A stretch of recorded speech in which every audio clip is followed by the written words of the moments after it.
मेरा हर समय ये सोच होता है और हर समय ये सोचता रहता हूँ कि मेरा का मेरा टक्कर का कोई कलाकार है तो ये कि है, बाकी और गाने वालों को कोई गाने वाला नहीं समझ। नोक नहीं तो सरबंदा नहीं, सरबंदा नहीं तो नोक नहीं, और नोक से हटके तो जिसकी कथा फाट से फट जा रही है।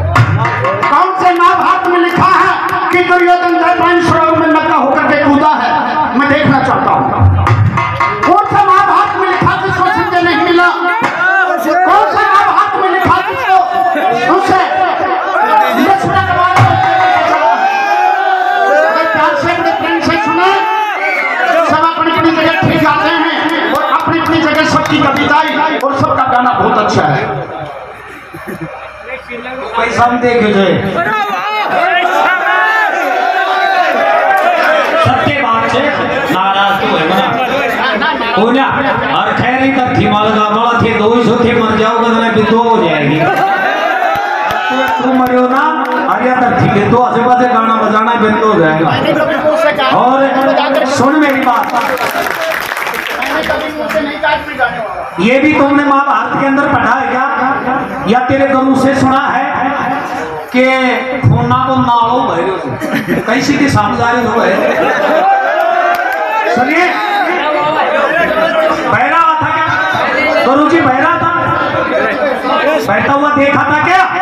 तो इसे मैं जो महाभारत जिस छापा से गा रहा, अगर इसी के अंदर कुरुक्षेत्र मैदान के अंदर अगर संजय आया हुआ मिल जाए तो मुझे भी तैयारी से रिटायर की और तुम्हें साथ ही रिटायर हो और तू तो भाई कोना भी हो क्योंकि तू तो आर पार को गवैया है। तुम तो कोई गवैया, तुम तो कोई समझेगा रखने गवैया, हम तो गवैया बड़ा गवैया खाना मारने में ना होए कि सतुनु भी सही कोई ना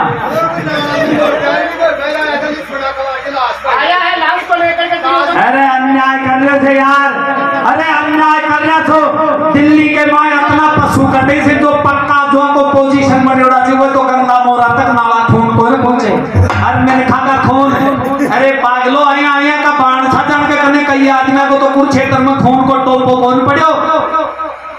कई कई तो ऐसा आदमी मारा गया था जिनका एक टोपा भी खून का कुरुक्षेत्र मैदान में नहीं पड़ा, नहीं पड़ा। इनको क्या पता खड़ा साल कायदे से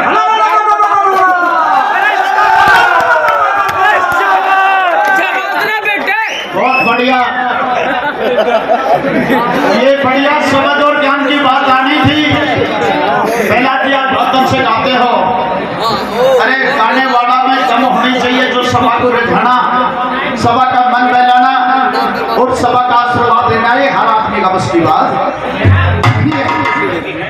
बहुत बड़े विद्वान बैठे हैं, मैं क्या आपसे जो मेरे मन की बात वो कहती, मैंने कहता मैं दुर्बुद्धि हूँ, मुझे बुद्धि नहीं है।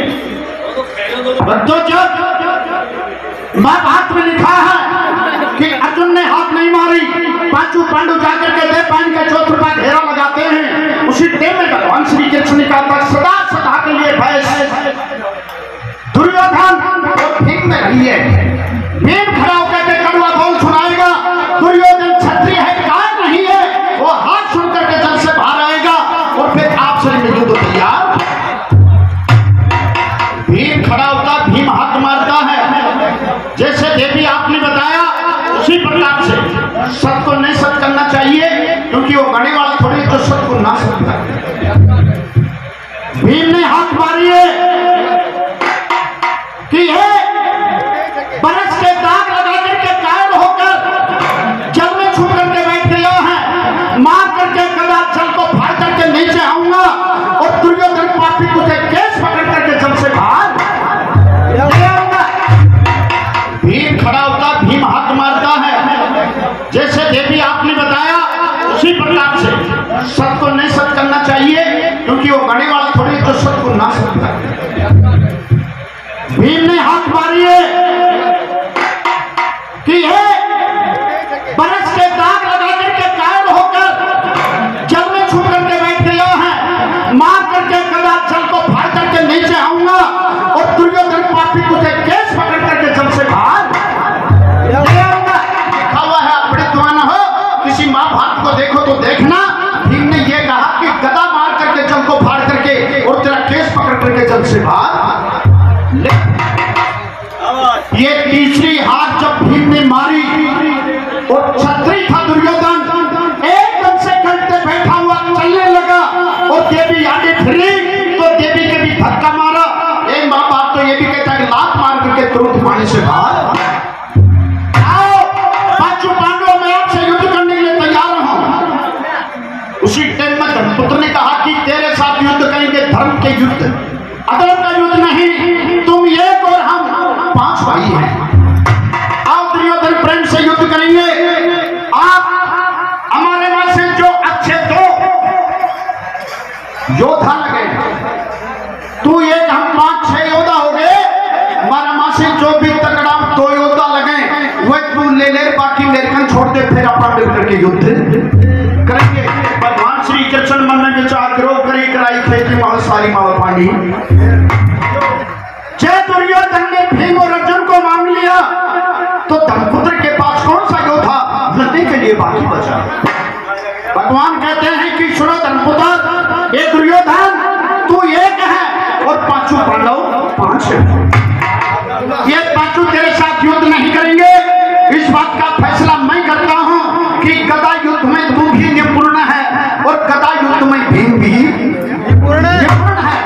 भीम की हार होगी, 5 पांडवों की हार होगी और तेरी हार होगी तो कैरों की हार मानी जाएगी। इस बात को निर्णय करके कुरुक्षेत्र मैदान में आते हैं। जब बलराम भगवान श्री कृष्ण का भाई शक्रादन का धाम करके उन्होंने मन में विचार करो कि मैं तो कहीं सका भी पक्ष में खुल जाऊं या युद्ध समाप्त तो हो जाना, स्नान करके वापस अंतिम युद्ध अपना चेला दुर्योधन का देखने के लिए बलराम उसी मैदान में पधारता है ऋषियों के साथ, जहां पर भीम और उस दुर्योधन का युद्ध होने वाला है।